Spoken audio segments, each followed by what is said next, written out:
Allez vous abonner et partager dans votre chaîne 4 saisons Djoumalisé TV sur YouTube. Au partager en OP, au talipé, au s'abonner, restez toujours fidèle. Beaucoup de informations à large, des diffusions en direct. Partout dans le monde entier, si vous avez la diaspora, nous surtout les Congolais, nous connaissons surtout les Kinois, ou à Kimambo, Kazanga information, au bisou de Zalaga, ou uniquement pour s'adresser au peuple congolais, nous surtout pour la informer. La chaîne Oyo 4 saisons Djoumalisé TV. Biso awaka ki saluna. Salut, allez vous abonner à la chaîne. Mikole Belé, to salinayo, mais cette fois-ci, tu bito luka, même si tu joues en pied levé. Dans le cadre de la chaîne Horizon 33 et puis dans Internet, c'est partout dans le monde entier. Explique-nous d'abord, secret ya yo ngulu les années yako garder toujours ngulu ya kala jusqu'à nos jours.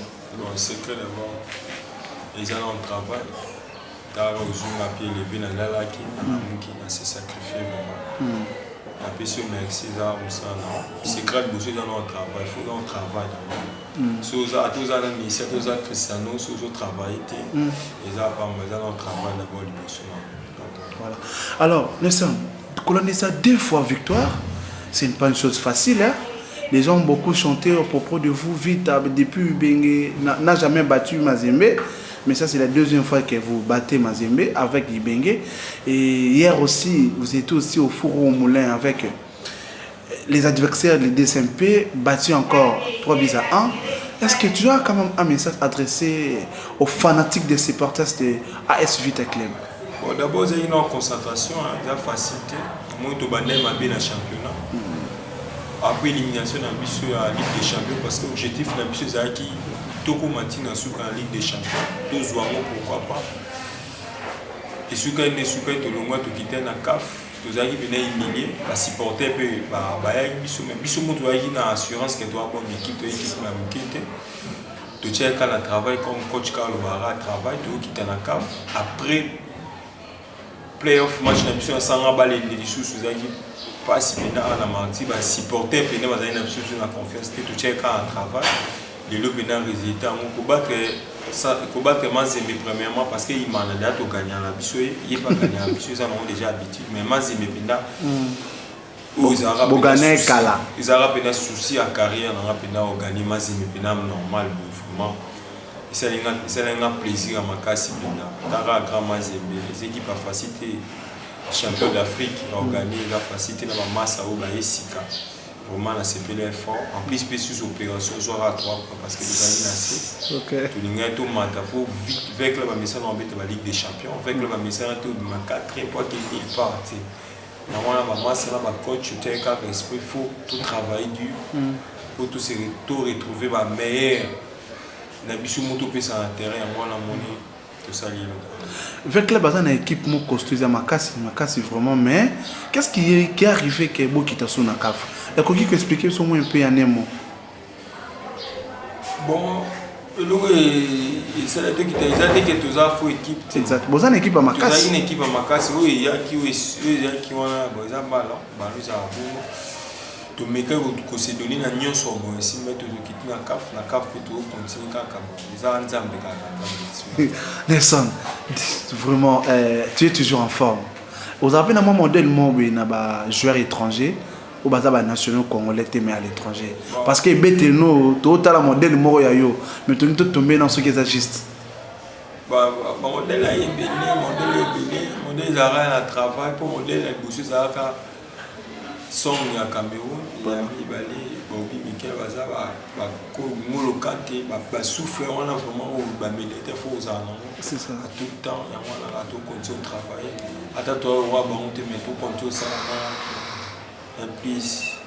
Parce que Moul vise un jour qu'aller jouer à l'étranger, pour taper Europa League, Bundesliga. Est-ce que vous pensez peut un jour être parmi les joueurs congolais qui jouent à l'étranger? Ouais, ça peut être un souci dans est-ce qu'il y a Kato et il y a Kanayangote Bachaka Ngulu Kate? Mais qu'est-ce qui fait que Ngulu ne part pas? Voilà. Mais HP, Tobi, vous êtes trop jeune. Mais HP, vous poussana, entre-temps, ouais, HP poussana. Mais vous êtes trop jeune, vous êtes. Il y a une carrière, carrière,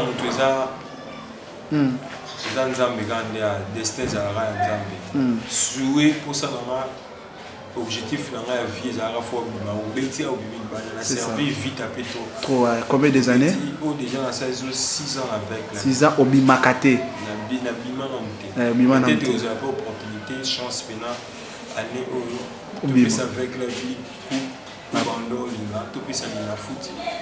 Ça dépend, mais avec nous voilà, merci beaucoup Nelson. Tu as vu que dans le cadre de la victoire, il y a un lobby.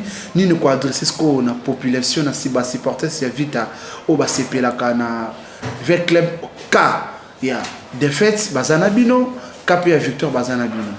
Bon, on a pu d'abord supporter avec le merci Belé, na mon bon et c'est un bon na mon kala, na mon match à Mazimbe, na mon match à il y a des simples lobby vraiment dans le monde venait c'est moi les autres sous bas la vie bas la bon va continuer quand cette équipe là on va continuer quand vous avez un vrai supporter il faut un vrai pénal supporter token de longo toujours caf au coup ça va bien toujours l'ina foot vraiment parce que comme opération quand ça 3 points na ba masse to continuer travail quand match wa imana maze message l'équipe. Mais il semblait que d'autres personnes, le club ici, qui les a tendance à vite à ramasser des points. Place au bon négligé, ne place comme à sous ma casse. Club a pété raté. Si il y a des playoffs, il y a des clubs à ma casse. Donc, Moscou, ça va gagner, puis on va chier. Bon, on va mettre la masse aimée. Non, non, ça va masse pour ça concentrer. Toujours à 4 3 points, toujours à 4 3 points. Tito, la première, la mina foot, ça peut bien. Parce que carrière, il y a football, il y a médaille. Sur la team médaille, il y a une carrière, il y a une alors Nelson, tout ça qui remarque lobby sur le terrain, vite à Biekoti, mais quelle maîtrise vous allez qui n'ont le quoi c'est comme si vous êtes à Chelsea contre Bayer, vous avez posé à Niama et puis encore beaucoup de filet le roi Neti, vous avez un beau fond là, vous avez le wapi parce que les ambala liboso. Tout le monde a vite à bandir, même maîtrise de soi, c'est comme si vous avez une égalité parfaite. Bon, tant que tu as eu ça là, bon, tu vas décourager. Tu vas mais tu vas masse en habité. Babandi, tu vas 4e minute, tu vas te la 10e, tu vas les caper. Ils ont contre Moublé, tu as dit que tu as 3-1. Toyo Zasuka à sec à Bandé, ce mi-temps où tu as mené 1-0, Toyo Tchati 3. Ils ont rendu un match moi, il m'a la bandit, puis ils ont été panique, il y a mon mémoire, défaite. Tout ça calme, tout ça, il y a trop cité, mais tu as une confiance montée, que le match en Toko perd en montée. Ils ont dit ouais, jamais Toko perd un match parce que quand tu as vu déjà ceux qui pour la tête, ceux qui ont gagné, tu s'attendre, tu jamais perdre un match tu gagné match mais tu perds contre Imana. Et ainsi matin on surtout tout ça qui est concentré voilà. Merci beaucoup du début jusqu'à la fin. Remarque-nous comme ça dans le football congolais du point de vue négativité et positivité. Bon, remarque le football congolais pendant qui est dépendant, qui est vraiment championnat comme ma casse, équipe à Mkezate, même mon bleu, oh, tout le monde est gagné facile. Aïe, à Bali, tout a compliqué. Résultat sur le terrain. Résultat comme le terrain, football vraiment, comme ma casse. Équipe a pété ça sous équipe a négligé tout le monde est rangé. L'équipe mieux chose en playoff, ça va le ceux qui va jouer. Par exemple, il va sélectionner, va jouer à Chan. Voilà. Alors, question de curiosité, ça va? Question de curiosité. Alors, le nom appelle Babino, Nelson Moula, sélectionneur Yachan. Babi, c'est la biso 10 athlètes. On va représenter 10 seulement. Na Gole na poto 11. Ça, il est son en sélection. Ça, Royoza sélectionnaire. Bon joueur partout. Non, oui, ça il aime son caca. Tout ça, la photo soit 10 athlètes. Yo, et des bisous, na 10 athlètes.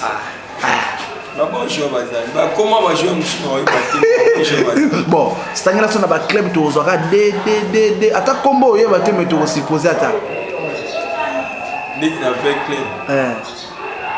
Avec club de on va déjà ce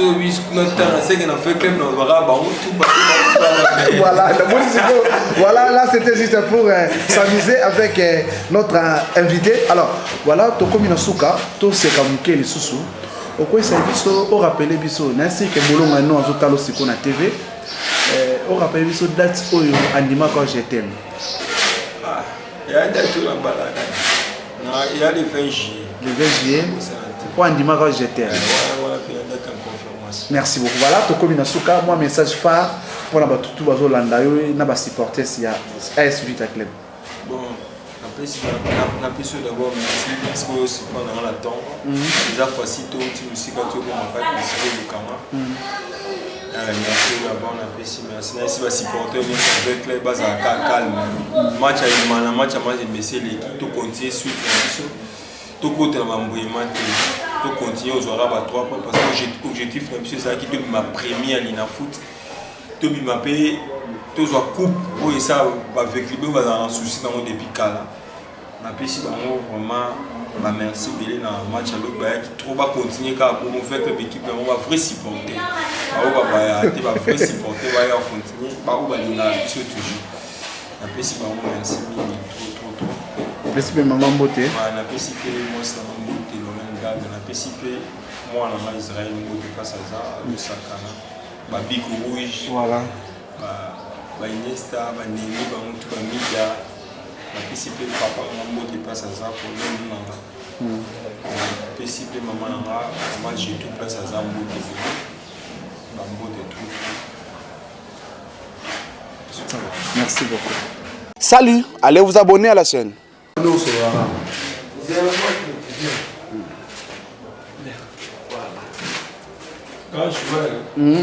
Vous préparez. Voilà. Mon ami, comment vous allez? Comment tu t'appelles? Isaïe Munganga. Comment s'appelle votre papa? Il est capot. Voilà. Pardon? Ouben Capo.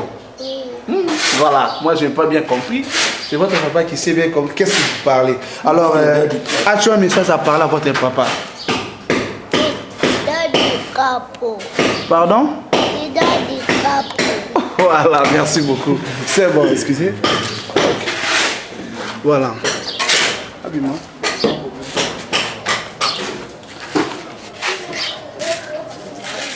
Voilà. Allez vous abonner et partager dans votre chaîne 4 saisons Jumalisé TV sur YouTube.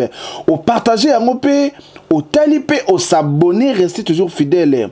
Beaucoup de informations à large des diffusions en direct.